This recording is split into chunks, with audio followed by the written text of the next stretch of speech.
When we last left our intrepid adventurers, the party has left the village of Two Roads and begun the descent from the hard pass.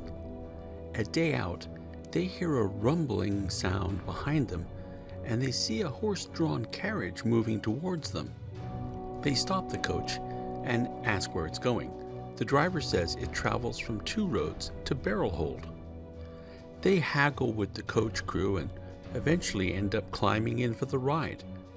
This is a luxury they seldom can afford. They arrive in the village of Barrelhold.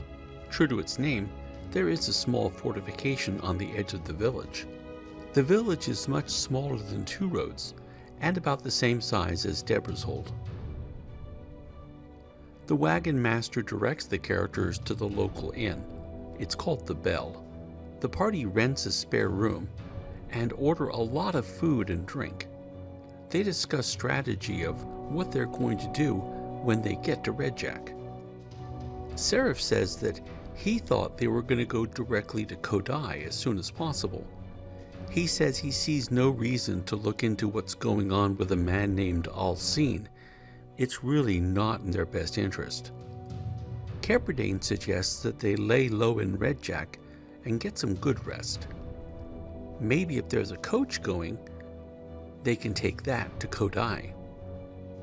Marcus suggests they take their time in Red Jack and heal up. At one point, they're interrupted by a woman who mistakenly enters the room. By her manner and dress, she's obviously a Ta, a form of courtesan. The party invites her to stay and keep the conversation going. Paladin Marcus plays a few tunes on the musical instrument he bought a while ago, and everyone's having a good time. Eventually, the adventurers begin to turn in for the night, and the Ta, who says her name is Lily, offers to take a walk with Paladin Marcus in the garden. Priestess Morgan says that Marcus should keep to the memory of his dead wife and leave the Ta alone. Both Lily and Morgan have words about whether or not the goddess would approve, and eventually Lily and the Paladin leave for their walk. Marcus and Lily don't do anything but talk. The Paladin says he feels better for talking to the Ta. Lily says that it's part of her training, and she offers to show him some of her other skills. Paladin Marcus says that he's flattered, but he's still in mourning for his wife. After the Paladin leaves, Ulysses and Seraph, each in turn, go walking with Lily. In the middle of the night, neither Scala nor Morgan can sleep. They compare dreams from sleep's furrowed brow. They reaffirm their friendship, and Scala says that she feels as if they are on the edge of something and she cannot see anything ahead but wreck and ruin. Morgan takes her friend's hand and squeezes it and says that Scala has the lady's grace upon her, and in the end, the lady will be with her. In the very early morning, when the party's bedded down and most are asleep, Ulysses hears a small voice coming from his backpack. When he opens it, he sees a small torture device, the kind of thing that was in that room of the takers. The device, which looks like a small wrench, is used for skinning victims' fingers. The device is clean and well made, and to Ulysses' surprise, it talks. He doesn't remember putting this in his backpack. Ulysses and the device have a long conversation. The device says its name is Skinner, and it's hungry for a nibble of flesh.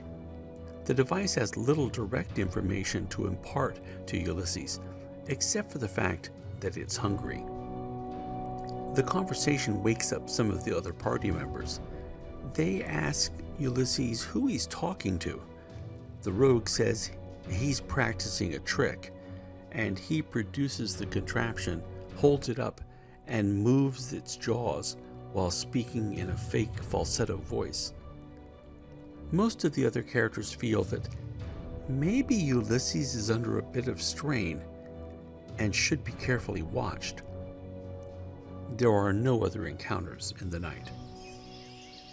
The next morning, the party gets ready to go, and since everyone seems to still have the flesh on all of their fingers, they quickly make for the coach that goes to the next small village known as Robintown. The day of travel is uneventful, and the party begins to see more signs of civilization. The road is in better repair as well, and by evening, they arrive in the village of Robintown and are directed to the Red Goose Inn for accommodations. The Red Goose is situated underground, with only the common area open to the sky. The rooms are clustered and open directly onto the common area. The night is restful, and they have an uneventful evening. The next day, the coach heads into the city of Red Jack. The city is at the bottom of Shadow Peak Mountains, and also sits astride the Sylvian Way, one of the major trade routes on the world. The city is full of merchants. It's a bustling place. The party stops and takes lodging at a rooming house called the Silence at Noon. It's a very upscale inn.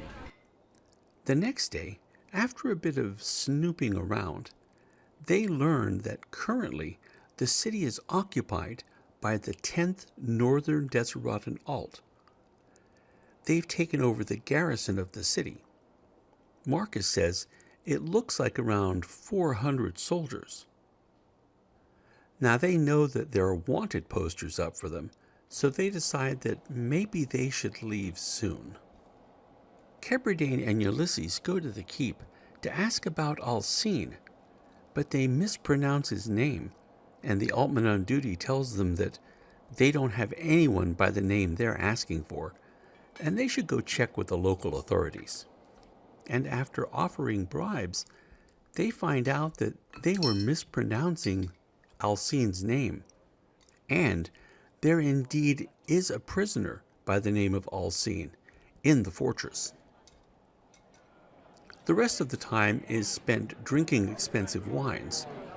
Part of the night is also spent by Seraph meeting some of the nightlife, two of whom are named Hidge and Traw, two working girls who decide to attach themselves to Seraph. They spend the night with him, and the next morning they're still around. They accompany him on his errands around the city. Akai, Scala, and Ulysses are on their way to the fortress to find out some more information about Alcine. Scala comes across an alehouse called the Sorceress's Foot. They feel that this is kind of odd. Then they hear a soldier complain about the sudden name change from the Red Awning to the Sorceress's Foot only a week ago.